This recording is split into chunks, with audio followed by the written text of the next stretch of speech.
আর কদিন পরেই হচ্ছে বিধানসভা নির্বাচন। এই বিধানসভা নির্বাচন নিয়ে বিভিন্ন মানুষের আমরা মতামত চাইছি, তাদের বিধানসভা এলাকায় তারা কাকে চাইছে। তো সেই মতোই আজকে আমরা হাজির হয়েছি বহরমপুরের বিভিন্ন প্রান্তে। আপনারা আমাদের ভিডিও দেখেছেন, সেখানে মানুষের মতামত দেখেছেন। এখানে একজন সিনিয়র নাগরিককে পেয়ে গেছি, তো তারা কি চাইছে বহরমপুরে। তো বহরমপুরে তো সবচাইতে এবারে হাড্ডাহাড্ডি লড়াই হচ্ছে এবং সবচাইতে চর্চিত কেন্দ্র বহরমপুর। এখানে দাঁড়িয়েছে কংগ্রেসের পক্ষ থেকে কংগ্রেসের প্রাক্তন সাংসদ এবং সর্বভারতীয় নেতা অধীর রঞ্জন চৌধুরী। তৃণমূলের পক্ষ থেকে দাঁড়িয়েছে পৌরপিতা নাড়ুগোপাল, হচ্ছে যে আপনার বিজেপির যে রানিং বিধায়ক ছিল সুব্রত মৈত্র। তো এবার কি মনে হচ্ছে বহরমপুর বাসী হিসাবে আপনারা কাকে চাইছেন? বহরমপুর শেষখানে যাই আড্ডা মাড্ডা মারি ক্লাব ক্লাবে, তাতে অধীর চৌধুরীরই পাল্লা ভারী দেখছি। অধীর চৌধুরী তো কি মনে হচ্ছে যে এখানে তো গত বছর ধরুন লোকসভায় তো অধীর চৌধুরী হেরে গেল, তো এবার বিধানসভায় কি মানুষ না, লোকসভায় যেটা হয়েছিল ধর্ম নিয়ে ছিনিমিনি খেলা হয়ে গেল, হিন্দু মুসলমানদের মধ্যে একটা মনে ভয় ঢুকিয়ে দেওয়া হলো।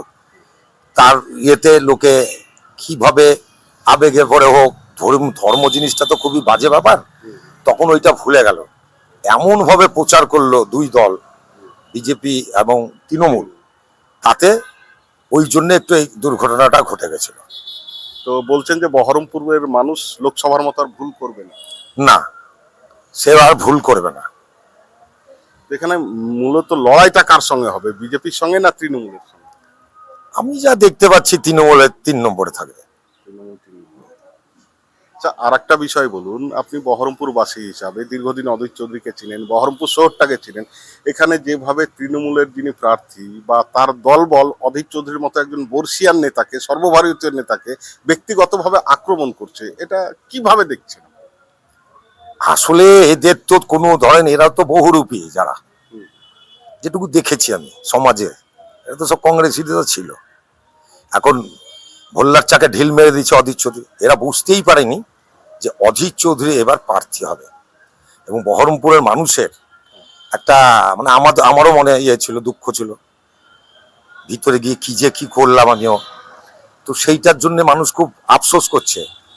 তো তার জন্য আপনার যা হবার সেটা দেখতে পাবেন 23 তারিখে অধীরবাবুর ক্ষেত্রে। আর ওই উন্নয়ন দেখছি, তো আমি যেটা কাগজ পড়ছি, টিভিতে দেখছি, এই যে আমার পাড়া সমাধানটা, এটা হচ্ছে আর একটা চুরির রাস্তা। কেন চুরির রাস্তা? ওদের চতুর্দিকে যে চুরিটা করেছিল ওরা, গরু থেকে, কয়লা থেকে, শিক্ষা থেকে, সেই চুরিটা কিন্তু আর করতে পারছে না।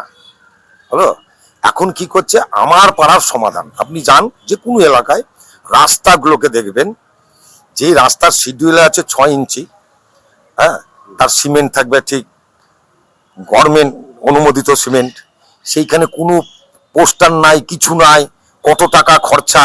কিন্তু সরকারের এখন একটা নিয়ম করেছে যে এইসব রাস্তাঘাট করতে গেলে তার ডিটেলসটা দিতে হয়। তো ওখান থেকে ওরা একটা এই পুকুর চুরি করছে। আর এইভাবে টাকা দেখতেই পাচ্ছেন বহরমপুর শহরে কিভাবে ফ্ল্যাগ ফেস্টুন, যারা খেতে পেত না, যারা উঠতে পেত না, কেউ যদি বড় হয় তাতে আমাদের কোনো দুঃখ নাই, তাই কিনা? অবশ্যই। আমার বক্তব্য, বহরমপুর শান্তি শৃঙ্খলার শহর।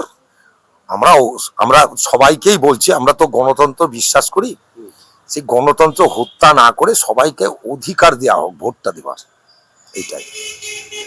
আর একটা বিষয় বলুন, এই যে ভোটের আগে রাজ্য সরকারের পক্ষ থেকে যেভাবে অনুদানের নামে যুবশ্রী নাম দিয়ে বা বেকার ভাতা নাম দিয়ে যেভাবে ঘুষ দেওয়া হলো 1500 টাকা দিয়ে, এটাই কি সমাজে প্রভাব পড়বে?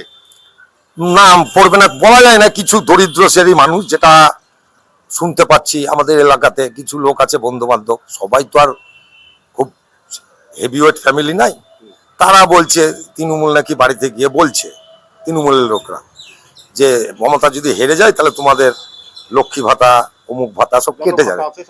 কিন্তু আমরা যেটা দেখেছি বামফ্রন্টের আমল থেকে শুরু করে, বা বহরমপুর পৌরসভাতেও দেখেছি, তখন অনেক লোকের বার্ধক্য ভাতা হয়েছে, বিধবা ভাতা হয়েছে, অনেক কিছু অনুদান পেয়েছে, ঘর পেয়েছে। তাদের তো কারো নাম বাদ দিতে পারেনি, সরকার চেঞ্জ হয়ে গেছিল বামফ্রন্ট আসার পর। তাহলে তাদের যখন নাম বাদ হয়নি, তাহলে মমতা ব্যানার্জি যদি হেরে যায়, তাহলে কি এইটা বলে লোককে ভুল বোঝানো হচ্ছে। আর আমরা চাইছি যে অনুদানের আমরা মানে আমি বিরোধী না, ঠিক আছে, কিন্তু সেই অনুদানটা মানে অন্য সব সরকার তো বলছে যে আরো বাড়াবো, কিন্তু আমরা চাইছি পেটের রুটি রোজগার, ওইভাবে অসম্মানিত লোককে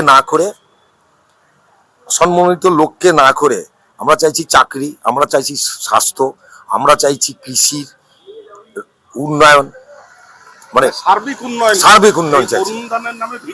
এটা না। এবার বিভিন্ন দল বিভিন্ন সময় বলছে আমি 3,000 দেবো, 4,000 দেবো, হ্যাঁ, কিন্তু আমরা মেন চাইছি চাকরি, বেকারত্ব দূর করতে হবে, এবং এইখানে শিল্প টিল্প করতে হবে। অনেক কিছু আছে কিন্তু এখানে রসদ, পাশ দিয়ে গঙ্গা বয়ে চলে যাচ্ছে, এখানে পাট তো নাম করা হতো, সবই ভুলে গেল। পেঁয়াজের হঠাৎ করে ভোটের সময় শুনতে পাচ্ছি মাইকে বলে চলে গেলেন ওই অভিষেক বাবু, যেখানে বিরাট কোল্ড স্টোর করবে, কিন্তু এইসব ভোটের সময় সবাই সবাইকে বুঝাচ্ছে।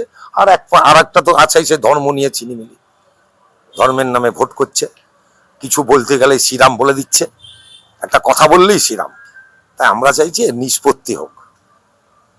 আর আমাদের দুর্দশা যে হচ্ছে বহরমপুরে, তার জন্যে প্রার্থী তো অধীর চৌধুরী হয়েছে। আমরা যেটুকু আভাস পাচ্ছি, বা আমিও যেটা বলছি, অধীর চৌধুরী এবার বিধানসভায় যাবে বহরমপুরের মানুষের কথা তুলে ধরার জন্য। অনেক অনেক ধন্যবাদ।